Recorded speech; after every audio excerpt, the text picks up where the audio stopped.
ನಮಸ್ಕಾರ ವೀಕ್ಷಕರೇ, ನಾನು ಹರಿಹರಪುರ ಮಂಜುನಾಥ್. ನಮ್ಮ ಸಿನಿಮಾ ಸ್ವಾರಸ್ಯಗಳು ಸರಣಿಯಲ್ಲಿ ಇವತ್ತು ವಿಷ್ಣುವರ್ಧನ್ ಅವರನ್ನು ಕುರಿತಂತೆ ಒಂದು ವಿಶೇಷವಾದ ಸಂಚಿಕೆಯನ್ನು ನಿಮ್ಮ ಮುಂದೆ ಇಡ್ತಾ ಇದ್ದೀವಿ. ಇವತ್ತು ಡಿಸೆಂಬರ್ 30ನೇ ತಾರೀಕು. ನೋಡಿ, ಡಿಸೆಂಬರ್ ತಿಂಗಳು ಬಂತು ಅಂದರೆ ನಮಗೆ ವಿಷ್ಣುವರ್ಧನ್ ಅವರ ನೆನಪು ಬೇರೆ ಬೇರೆ ಕಾರಣಗಳಿಗೆ ಒತ್ತರಿಸಿಕೊಂಡು ಬರುತ್ತೆ. 1972ನೇ ಇಸ್ವಿ ಡಿಸೆಂಬರ್ 29ನೇ ತಾರೀಕು ವಿಷ್ಣುವರ್ಧನ್ ಅವರು ನಾಯಕರಾಗಿ ಕನ್ನಡ ನಾಡಿಗೆ ನಾಗರಹಾವು ಚಿತ್ರದ ಮೂಲಕ ಪರಿಚಿತರಾಗ್ತಾರೆ. ಅಲ್ಲಿಂದ 37 ವರ್ಷಗಳ ಕಾಲ ಅವರು ಕನ್ನಡ ಚಿತ್ರರಂಗದ ಆಸ್ತಿಯಾಗಿ ಬಾಳಿ ಬದುಕಿ ಹೋದರು. ಆದರೆ ಆ ನಾಗರಹಾವು ಬಿಡುಗಡೆಯಾದ 37 ವರ್ಷಗಳ ನಂತರ ಅದರ ಮರುದಿನ ಅಂದರೆ ಡಿಸೆಂಬರ್ 30ನೇ ತಾರೀಕು ಇಹಲೋಕ ವ್ಯಾಪಾರವನ್ನು ಮುಗಿಸಿ ಹೊರಟು ಹೋದರು. 2025ನೇ ಇಸ್ವಿ ಇನ್ನೇನು ಕೊನೆ ಆಗ್ತಾ ಬಂದಿದೆ. ಈ ವರ್ಷ ವಿಷ್ಣುವರ್ಧನ್ ಅವರ ಅಭಿಮಾನಿಗಳ ಪಾಲಿಗೆ ಒಂದು ರೀತಿಯಲ್ಲಿ ಹರ್ಷವೂ ಇದೆ, ಒಂದು ರೀತಿಯಲ್ಲಿ ದುಃಖವೂ ಇದೆ, ಬೇಸರವೂ ಇದೆ. ಹರ್ಷ ಯಾಕಪ್ಪ ಅಂದರೆ ಮರಣೋತ್ತರವಾಗಿ ವಿಷ್ಣುವರ್ಧನ್ ಅವರಿಗೆ ಕರ್ನಾಟಕ ರತ್ನ ಪ್ರಶಸ್ತಿಯನ್ನು ಕೊಡಲಾಯಿತು. ಇನ್ನು ದುಃಖದ ಸಂಗತಿ ಅಂದರೆ ಅವರ ಅಂತ್ಯ ಸಂಸ್ಕಾರ ನಡೆದ ಅಭಿಮಾನ್ ಸ್ಟುಡಿಯೋದಲ್ಲಿದ್ದಂಥ ಅವರ ಸ್ಮಾರಕವನ್ನು ಪಟ್ಟಭದ್ರ ಹಿತಾಸಕ್ತಿಗಳು ರಾತ್ರೋರಾತ್ರಿ ಒಡೆದು ಹಾಕಿದಂಥ ಪ್ರಸಂಗ. ಹೀಗೆ ಅಭಿಮಾನಿಗಳ ಪಾಲಿಗೆ ಒಂದು ರೀತಿಯಲ್ಲಿ ಸುಖ ದುಃಖ, ಕಷ್ಟ ಸುಖ, ನಷ್ಟ ಲಾಭ ಹೀಗಂತೀವಲ್ಲ, ಬೇವು ಬೆಲ್ಲ ಎರಡೂ ರೀತಿಯ ಅನುಭವಗಳು ಈ ವರ್ಷ ಆಗಿದೆ. ಇದುವರೆಗೂ ಸಾಹಸ ಸಿಂಹ, ಅಭಿನಯ ಭಾರ್ಗವ, ಡಾಕ್ಟರ್ ವಿಷ್ಣುವರ್ಧನ್ ಆಗಿದ್ದಂಥ ತಮ್ಮ ನೆಚ್ಚಿನ ನಟನಿಗೆ ಈಗ ಕರ್ನಾಟಕ ರತ್ನ ಎನ್ನುವ ಒಂದು ಬಿರುದು ಸೇರಿಕೊಂಡಿರೋದು ಅವರ ಮುಖದಲ್ಲಿ ಒಂದು ರೀತಿಯಲ್ಲಿ ಸಂತಸವನ್ನು ತಂದಿದೆ. ವಿಷ್ಣುವರ್ಧನ್ ಅವರನ್ನು ಕುರಿತಂತೆ ಬೇಕಾದಷ್ಟು ಸಂಚಿಕೆಗಳು ನಮ್ಮಲ್ಲಿ ಬಂದಿವೆ. ಆದ್ದರಿಂದ ಅವರ ಕುರಿತಾದ ವಿವರಗಳನ್ನು ಹೇಳೋದು ಇವತ್ತಿನ ಸಂಚಿಕೆಯ ವಿಶೇಷ ಅಲ್ಲ. ಆದರೆ 1975ರಲ್ಲಿ ಬಿಡುಗಡೆಯಾಗಿ ಇವತ್ತಿಗೆ 50ನೇ ವರ್ಷಾಚರಣೆಯಲ್ಲಿರುವಂಥ ಒಂದು ಸುಂದರವಾದ ಯಶಸ್ವಿ ಚಿತ್ರ ಕಳ್ಳ ಕುಳ್ಳ ಚಿತ್ರದ ಬಗ್ಗೆ ಮಾತನಾಡುವ ಮೂಲಕ ವಿಷ್ಣುವರ್ಧನ್ ಅವರಿಗೆ ಒಂದು ಗೌರವವನ್ನು ಸಲ್ಲಿಸೋದು ಈ ಸಂಚಿಕೆಯ ಉದ್ದೇಶ. ನೋಡಿ, ಈ ಡಿಸೆಂಬರ್ ತಿಂಗಳಲ್ಲಿ ಏನೇನೋ ವಿದ್ಯಮಾನಗಳು ನಡೆದು ಹೋಯಿತು. ಜೈಲಿನಲ್ಲಿರುವಂಥ ದರ್ಶನ್ ಅವರ ನಾಯಕತ್ವದ ಒಂದು ಚಿತ್ರ ಡೆವಿಲ್ ಬಿಡುಗಡೆಯಾಯಿತು. ಅದಾದ 2 ವಾರಗಳಲ್ಲೇ ಶಿವರಾಜ್ ಕುಮಾರ್, ಉಪೇಂದ್ರ ಹಾಗೂ ರಾಜ್ ಬಿ ಶೆಟ್ಟಿ ಅವರು ಅಭಿನಯಿಸಿದಂಥ ಒಂದು ಮಲ್ಟಿಸ್ಟಾರ್ ಚಿತ್ರ 45 ಎನ್ನುವ ವಿಶಿಷ್ಟ ಟೈಟಲ್ನ ಒಂದು ಚಿತ್ರ ಕೂಡ ಬಿಡುಗಡೆಯಾಯಿತು. ಹಾಗೂ ಅದೇ ದಿನ ಸುದೀಪ್ ಅವರು ನಾಯಕರಾಗಿದ್ದ ಮಾರ್ಕ್ ಚಿತ್ರ ಕೂಡ ಬಿಡುಗಡೆಯಾಯಿತು. ಈ 3 ಚಿತ್ರಗಳ ಬಿಡುಗಡೆಯ ಹಿನ್ನೆಲೆಯಲ್ಲಿ ಸಾಕಷ್ಟು ಅಭಿಮಾನಿಗಳ ಮಾತಿನ ಚಕಮಕಿ, ಫ್ಯಾನ್ ವಾರ್ ಅಂತ ನಾವೇನು ಕರಿತೀವಿ, ಅದು ಸಾಮಾಜಿಕ ಜಾಲತಾಣಗಳಲ್ಲಿ ನಡೀತಾನೇ ಇದೆ. ಈ ಕಲಾವಿದರ ಅಭಿಮಾನಿಗಳು ಸಾಮಾಜಿಕ ಜಾಲತಾಣಗಳಲ್ಲಿ ತಮ್ಮ ಒಂದು ಆಕ್ರೋಶವನ್ನು ಹೊರಹಾಕೋದು, ತಮ್ಮ ವಿಕೃತಿಯನ್ನು ಮೆರೆಯೋದು, ಇದರ ಮಧ್ಯದಲ್ಲಿ ನಮ್ಮ ನಡುವೆ ಇಲ್ಲದೇ ಇರುವಂಥ ವಿಷ್ಣುವರ್ಧನ್ ಅವರನ್ನು, ರಾಜ್ಕುಮಾರ್ ಅವರನ್ನು, ಪುನೀತ್ ರಾಜ್ಕುಮಾರ್ ಅವರನ್ನು, ಇವರೆಲ್ಲರನ್ನು ಎಳೆದು ತರೋದು ಒಂದು ರೀತಿಯಲ್ಲಿ ನಮ್ಮ ಸಮಾಜ ಇವತ್ತು ಎಂಥ ಒಂದು ವಿಕೃತ ಸ್ಥಿತಿಯಲ್ಲಿದೆ ಅನ್ನೋದನ್ನು ತೋರಿಸುತ್ತೆ. ಈ ಒಂದು ಹಿನ್ನೆಲೆಯಲ್ಲಿ ಕಳ್ಳ ಕುಳ್ಳ ಚಿತ್ರ ಹೇಗೆ ನಮಗೆ ಉತ್ತರವಾಗುತ್ತೆ ಅನ್ನೋದಕ್ಕೆ ಆ ಚಿತ್ರದ ನಿರ್ಮಾಣದ ಒಂದಿಷ್ಟು ವೈಶಿಷ್ಟ್ಯಗಳನ್ನು ನಿಮ್ಮ ಮುಂದೆ ತರ್ತಾ ಇದ್ದೀನಿ. ಕಳ್ಳ ಕುಳ್ಳ ಚಿತ್ರ ಬಿಡುಗಡೆಯಾಗಿದ್ದು 1975 ಅಂತ ಆಗಲೇ ಹೇಳಿದೆ. ಅದಕ್ಕೆ 3 ವರ್ಷ ಮುಂಚೆ ಅಂದರೆ 1972ರಲ್ಲಿ ವಿಷ್ಣುವರ್ಧನ್ ಅವರು ಚಿತ್ರರಂಗಕ್ಕೆ ನಾಯಕರಾಗಿ ಪರಿಚಿತರಾಗಿದ್ದು, ಮರು ವರ್ಷ 1973ರಲ್ಲಿ ರಾಜ್ಕುಮಾರ್ ಹಾಗೂ ವಿಷ್ಣುವರ್ಧನ್ ಅವರು ಒಟ್ಟಾಗಿ ಅಭಿನಯಿಸಿದಂಥ ಏಕೈಕ ಚಿತ್ರ ಗಂಧದ ಗುಡಿ ತೆರೆಗೆ ಬಂತು. ಆ ಒಂದು ಚಿತ್ರದ ಚಿತ್ರೀಕರಣದ ಸಂದರ್ಭದಲ್ಲಿ ನಡೆದಂಥ ಒಂದು ಘಟನೆ ಇವತ್ತಿಗೂ ಎಷ್ಟೋ ಜನ ಅಭಿಮಾನಿಗಳ ಮಧ್ಯದಲ್ಲಿ ಒಂದು ಕಾದಾಟಕ್ಕೆ ಕಾರಣವಾಗಿದೆ. ಆ ಘಟನೆಯನ್ನು ಕುರಿತಂತೆ ಸ್ವತಃ ವಿಷ್ಣುವರ್ಧನ್ ಅವರು, ರಾಜ್ಕುಮಾರ್ ಅವರು, ಚಿತ್ರದ ನಿರ್ಮಾಪಕರಾಗಿದ್ದಂಥ MP ಶಂಕರ್ ಅವರು, ಹೀಗೆ ಬೇಕಾದಷ್ಟು ಜನ ಪುಟಗಟ್ಟಲೆ ಮಾತಾಡಿದ್ದಾರೆ, ಗಂಟೆಗಟ್ಟಲೆ ಅದರ ಬಗ್ಗೆ ವಾದ ಮಾಡಿದ್ದಾರೆ. ಆದರೆ ಈ ಯಾವುದಕ್ಕೂ ಅಭಿಮಾನಿಗಳು ಬಗ್ಗುತ್ತಾ ಇಲ್ಲ. ಇವತ್ತಿಗೂ ತಮ್ಮದೇ ಆದಂಥ ಒಂದು ಥಿಯರಿಯನ್ನು ಮುಂದೆ ಇಡ್ತಾರೆ. ಅವತ್ತು ರಾಜ್ಕುಮಾರ್ ಅವರು ಯಾಕೆ ಬಹಿರಂಗವಾಗಿ ಕ್ಷಮೆ ಕೇಳಲಿಲ್ಲ ಅಂತ ಒಂದಿಷ್ಟು ಜನ ಹೇಳ್ತಾರೆ. ಇನ್ನೊಂದಿಷ್ಟು ಜನ ಅವರು ಪತ್ರಿಕೆಗಳಿಗೆ ಒಂದು ಹೇಳಿಕೆಯನ್ನು ಬಿಡುಗಡೆ ಮಾಡಿದ್ರೂ ಸಹ ಅದನ್ನು ಪತ್ರಕರ್ತರು ಎಷ್ಟೋ ಜನ ತಡೆ ಹಿಡಿದ್ರು, ಅದನ್ನು ಪ್ರಕಟಿಸಲಿಲ್ಲ, ಸರಿಯಾಗಿ ಅದಕ್ಕೆ ಒಂದು ಪ್ರಚಾರವನ್ನು ಕೊಡಲಿಲ್ಲ, ಒಂದು ರೀತಿಯಲ್ಲಿ ಈ ಒಂದು ಘಟನೆಯನ್ನು ಬೆಳೆಯೋದಕ್ಕೆ ಬಿಟ್ಟರು ಅಂತ ಎಷ್ಟೋ ಜನ ಹೇಳ್ತಾರೆ. ಇದೆಲ್ಲದರಲ್ಲಿ ಪೂರ್ತಿ ಸತ್ಯವೂ ಇಲ್ಲ, ಪೂರ್ತಿ ಸುಳ್ಳೂ ಇಲ್ಲ. ಇವೆಲ್ಲವೂ ಅರ್ಧ ಸತ್ಯ. ಆ ಕಾಲಘಟ್ಟದವರಿಗೆ ಇದೆಲ್ಲವೂ ಗೊತ್ತಿದೆ. ಆದರೆ ಆ ಮಹನೀಯರು ಹೇಗೆ ಬಾಳಿ ಬದುಕಿದರು ಅನ್ನೋದಕ್ಕೆ ಬೇಕಾದಷ್ಟು ಉದಾಹರಣೆಗಳಿದೆ. ಅವರು ಪರಸ್ಪರರನ್ನು ಎಷ್ಟು ಗೌರವಿಸ್ತಾ ಇದ್ದರು, ಪರಸ್ಪರರ ಚಿತ್ರಗಳನ್ನು ನೋಡಿ ಅದರ ಬಗ್ಗೆ ಮೆಚ್ಚುಗೆಯ ಮಾತುಗಳನ್ನಾಡ್ತಾಯಿದ್ರು.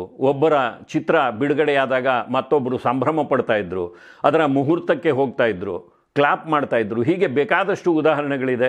ಖಾಸಗಿ ಜೀವನದಲ್ಲಿ ಸಹ ಪರಸ್ಪರ ಮನೆಗಳಿಗೆ ಭೇಟಿ ಕೊಡ್ತಾಯಿದ್ರು.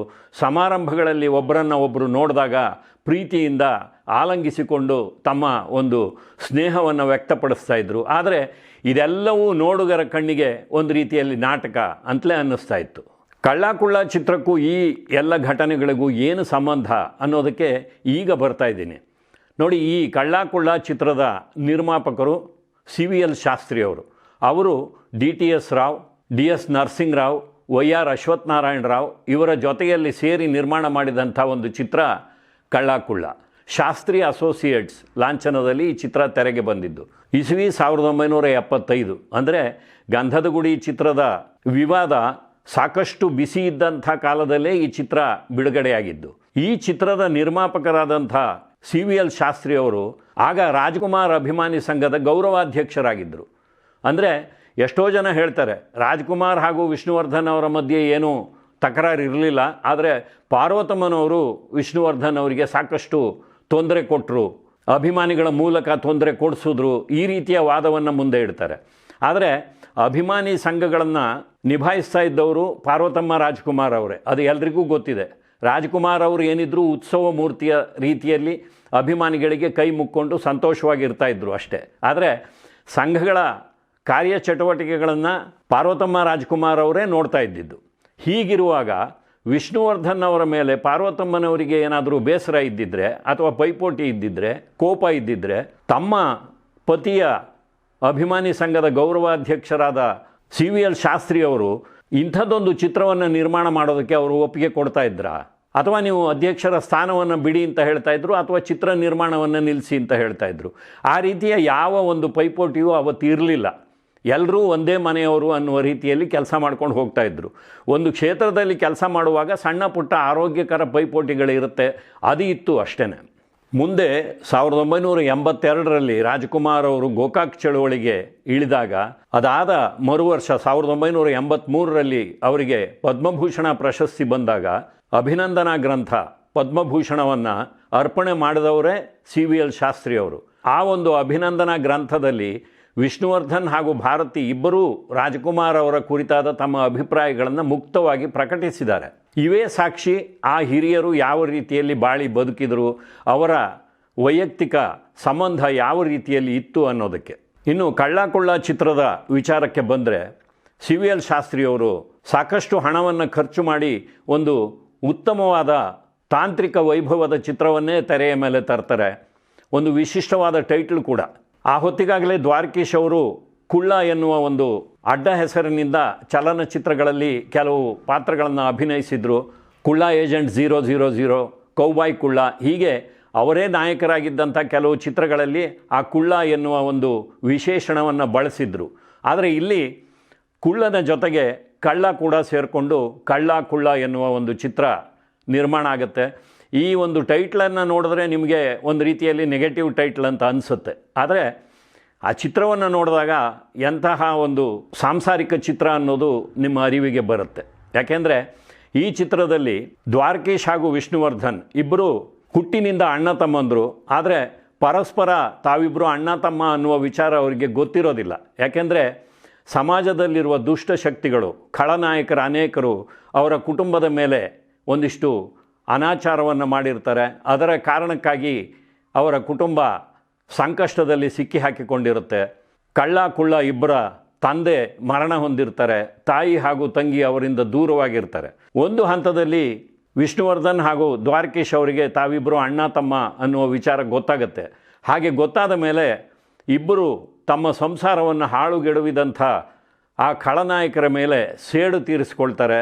ಜೊತೆಗೆ ತಮ್ಮ ತಾಯಿ ಹಾಗೂ ತಂಗಿಯ ಜೊತೆಯಲ್ಲಿ ಸುಖವಾಗಿ ಒಂದಾಗಿ ಬಾಳ್ತಾರೆ. ಈ ರೀತಿಯ ಒಂದು ಸಾಂಸಾರಿಕ ಹಾಗೂ ಮಸಾಲೆ ತುಂಬಿದಂಥ ಚಿತ್ರ. ಆ ಚಿತ್ರವನ್ನು ಕನ್ನಡಿಗರು ಕೈ ಹಿಡಿದು ಗೆಲ್ಲಿಸ್ತಾರೆ. ಯಾಕೆಂದರೆ ಕನ್ನಡ ಪ್ರೇಕ್ಷಕರಿಗೆ ಅದು ರಾಜ್ಕುಮಾರ್ ಅವರ ಚಿತ್ರನ, ವಿಷ್ಣುವರ್ಧನ್ ಅವರ ಚಿತ್ರನ ಅಥವಾ ಶ್ರೀನಾಥ್ ಅವರ ಚಿತ್ರನ ಅನ್ನುವ ಭೇದ ಭಾವ ಅವತ್ತಿಗೆ ಇರಲಿಲ್ಲ. ಯಾಕೆಂದರೆ ನಾವೆಲ್ಲ ಅವತ್ತು ಯುವಕರು, ನಾವು ಚಿತ್ರಗಳನ್ನು ನೋಡ್ತಾ ಇದ್ದಿದ್ದು ಕನ್ನಡ ಚಿತ್ರ ಎನ್ನುವ ಅಭಿಮಾನದಿಂದ ನೋಡ್ತಾ ಇದ್ವು. ಯಾವುದೇ ಕಲಾವಿದರು ಅಭಿನಯಿಸಿದ್ರೂ ಸಹ ಚಿತ್ರ ಚೆನ್ನಾಗಿದ್ದರೂ ನೋಡ್ತಾ ಇದ್ವು, ಚೆನ್ನಾಗಿಲ್ಲ ಅಂದರೂ ನೋಡ್ತಾ ಇದ್ವು. ಆದರೆ ಉತ್ತಮವಾದ ಚಿತ್ರ ಬಂದಾಗ ಒಂದಕ್ಕಿಂತ ಹೆಚ್ಚು ಸಲ ನೋಡ್ತಾ ಇದ್ವು.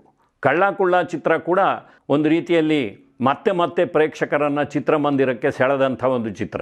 ನೋಡಿ, ಈ ಚಿತ್ರಕ್ಕೆ ಹಾಡುಗಳನ್ನು ಬರೆದವರು ಚಿ ಉದಯಶಂಕರ್ ಹಾಗೂ ಆರ್ ಎನ್ ಜಯಗೋಪಾಲ್ ಅವರು, ಸಂಗೀತ ನಿರ್ದೇಶನವನ್ನು ಮಾಡಿದವರು ರಾಜನ್ ನಾಗೇಂದ್ರ ಅವರು, ಇನ್ನು ಚಿತ್ರದ ಸಂಭಾಷಣೆಯನ್ನು ಏಕಾಂಗಿಯಾಗಿ ಬರೆದವರು ಚಿ ಉದಯಶಂಕರ್ ಅವರು. ಈ ಎಲ್ಲರೂ ರಾಜ್ಕುಮಾರ್ ಅವರ ಚಿತ್ರಗಳಲ್ಲಿ ಗುರುತಿಸಿಕೊಂಡಂಥವರೇ. ಅವರೇ ಈ ಚಿತ್ರದಲ್ಲಿ ಸಹ ಉತ್ತಮವಾದ ಕೆಲಸವನ್ನು ನಿರ್ವಹಣೆ ಮಾಡಿದ್ದಾರೆ. ಅಂದರೆ ಚಲನಚಿತ್ರ ಕ್ಷೇತ್ರದಲ್ಲಿ ಕೆಲಸ ಮಾಡುವಂಥ ತಂತ್ರಜ್ಞರಿಗಾಗಲಿ, ನಿರ್ದೇಶಕರಿಗಾಗಲಿ, ಕಲಾವಿದರಿಗಾಗಲಿ ಯಾವುದೇ ಒಂದು ಭೇದ ಭಾವ ಇರಲಿಲ್ಲ. ಚಿತ್ರದ ಕಥೆಯನ್ನು ಈಗಾಗಲೇ ಸೂಕ್ಷ್ಮವಾಗಿ ಹೇಳಿದ್ದೀನಿ. ಈ ಕಥೆಗೆ ಪೂರಕವಾಗಿ ಉದಯಶಂಕರ್ ಅವರು ಬರೆದಂಥ ಸಂಭಾಷಣೆ, ಅವರ ಜೊತೆಯಲ್ಲಿ ಆರ್ ಎನ್ ಜಯಗೋಪಾಲ್ ಅವರು ಬರೆದಂಥ ಸುಂದರವಾದ ಹಾಡುಗಳು, ಜೊತೆಗೆ ಉಡುಪಿ ಜಯರಾಮ್ ಹಾಗೂ ದೇವಿಯವರ ನೃತ್ಯ ನಿರ್ದೇಶನ, ಚಿಟ್ಟಿಬಾಬು ಅವರ ಛಾಯಾಗ್ರಹಣ, ಈ ಎಲ್ಲ ಅಂಶಗಳು ಸೇರಿ ಕಳ್ಳ ಕುಳ್ಳ ಒಂದು ಯಶಸ್ವಿ ಚಿತ್ರವಾಗಿ ಹೊರಹೊಮ್ಮುತ್ತೆ. ನೋಡಿ, ರಾಜನ್ ನಾಗೇಂದ್ರ ಅವರ ಸಂಗೀತ ನಿರ್ದೇಶನದಲ್ಲಿ ಇಲ್ಲಿ ಕೇವಲ 5 ಹಾಡುಗಳಿದ್ದರೂ ಸಹ ಆ ಹಾಡುಗಳ ವೈಶಿಷ್ಟ್ಯವನ್ನು ನೀವು ನೋಡಬಹುದು. ಕ್ಲಬ್ನಲ್ಲಿ ವಿಷ್ಣುವರ್ಧನ್ ಅವರು ಹಾಡುವಂಥ ಒಂದು ಹಾಡು ನಾ ಹಾಡಲು ನೀವು ಆಡಬೇಕು ಎನ್ನುವುದು. ಇನ್ನು ಭವಾನಿ ಅವರ ಜೊತೆಯಲ್ಲಿ ಒಂದು ಯುಗಳಗೀತೆ ಸುತ್ತಮುತ್ತ ಯಾರೂ ಇಲ್ಲ. ಕಳ್ಳರನ್ನು ಬಲಿ ಹಾಕೋದಕ್ಕೆ ಒಂದು ತಮಾಷೆಯ ಹಾಡು ಚಿತ್ರದಲ್ಲಿದೆ, ಸಾಕಾ ಇಷ್ಟೇ ಸಾಕಾ ಇನ್ನೂ ಸ್ವಲ್ಪ ಬೇಕಾ ಎನ್ನುವ ಹಾಡು. ಕಳ್ಳ ಹಾಗೂ ಕುಳ್ಳ ಇಬ್ಬರು ಅಣ್ಣ ತಮ್ಮಂದರು ಅಂತ ಪರಸ್ಪರರಿಗೆ ಗೊತ್ತಾಗೋದು, ತಮ್ಮ ತಾಯಿ ಬದುಕಿದಾಳೆ ಅನ್ನುವ ವಿಚಾರ ಗೊತ್ತಾದಾಗ ಸಂತೋಷದಿಂದ ತಾಯಿಯನ್ನು ನೋಡೋದಕ್ಕೆ ಹೋಗ್ತಾರೆ. ಆಗ ಒಂದು ಹಾಡು ಬರುತ್ತೆ, ಅಮ್ಮ ಎಂದರೆ ಏನೋ ಹರುಷವು. ಇದೇ ರೀತಿಯ ಹಾಡನ್ನು ಕೆರಳಿದ ಸಿಂಹ ಚಿತ್ರದಲ್ಲಿ ಶ್ರೀನಿವಾಸ ಮೂರ್ತಿ ಹಾಗೂ ರಾಜ್ಕುಮಾರ್ ಅವರ ಮೇಲೆ ಕೂಡ ಇಂಥದ್ದೇ ಒಂದು ಹಾಡನ್ನು ಚಿತ್ರೀಕರಿಸಲಾಗಿದೆ. ಇನ್ನು ಈ ಚಿತ್ರಕ್ಕಾಗಿ ಬಳಕೆಯಾದಂಥ ಒಂದು ನೃತ್ಯ ನಾಟಕದ ದೃಶ್ಯ ರತಿ ಮನ್ಮಥರ ಹಾಡು. ಆ ಹಾಡಿನಲ್ಲಿ ಹಿಂದಿ ಚಿತ್ರರಂಗದ ಒಬ್ಬ ಶಾಸ್ತ್ರೀಯ ನೃತ್ಯಪಟು ಗೋಪಿಕೃಷ್ಣ ಅವರು ಮೊದಲ ಬಾರಿಗೆ ಕನ್ನಡದಲ್ಲಿ ಕಾಣಿಸ್ಕೊಂಡಿದ್ದಾರೆ. ಅವರ ಜೊತೆಯಲ್ಲಿ ಅಭಿನಯಿಸಿದವರು ವಿಜಯಲಲಿತಾ ಅವರು. ಕಳ್ಳ ಕುಳ್ಳ ಚಿತ್ರದ ಮೂಲಕ ಕನ್ನಡಕ್ಕೆ ನಿರ್ದೇಶಕರಾಗಿ ಪರಿಚಿತರಾದವರು KSR ದಾಸ್ ಅವರು. ಮುಂದೆ ಅವರು ವಿಷ್ಣುವರ್ಧನ್ ಅವರ ಚಿತ್ರಜೀವನದಲ್ಲಿ ಅನೇಕ ಯಶಸ್ವಿ ಚಿತ್ರಗಳನ್ನು ಕೊಟ್ಟಿದ್ದಾರೆ. ಅದಲ್ಲದೆ ಬೇರೆ ನಾಯಕರೊಂದಿಗೆ ಕೂಡ ಅನೇಕ ಚಿತ್ರಗಳನ್ನು ನಿರ್ದೇಶನ ಮಾಡಿದ್ದಾರೆ. ವಿಷ್ಣುವರ್ಧನ್ ಅವರ 16ನೇ ವರ್ಷದ ಪುಣ್ಯತಿಥಿಯ ಸಂದರ್ಭದಲ್ಲಿ ಅವರು ಚಿತ್ರರಂಗಕ್ಕೆ ಬಂದು ಕೇವಲ 3 ವರ್ಷಗಳಾಗಿದ್ದಾಗ ತೆರೆಗೆ ಬಂದಂಥ ಯಶಸ್ವಿ ಚಿತ್ರ ಕಳ್ಳ ಕುಳ್ಳ ಈಗ 50 ವರ್ಷಗಳನ್ನು ಪೂರೈಸ್ತಾ ಇರೋದರಿಂದ ಆ ಚಿತ್ರಕ್ಕೆ ಸಂಬಂಧಪಟ್ಟಂಥ ಕೆಲವು ಸಂಗತಿಗಳನ್ನು ಇಲ್ಲಿ ನಿಮ್ಮ ಮುಂದೆ ಇಟ್ಟಿದ್ದೀನಿ. ಮತ್ತೆ ಮುಂದಿನ ಸಂಚಿಕೆಯಲ್ಲಿ ಭೇಟಿ ಮಾಡ್ತೀನಿ. ನಮಸ್ಕಾರ.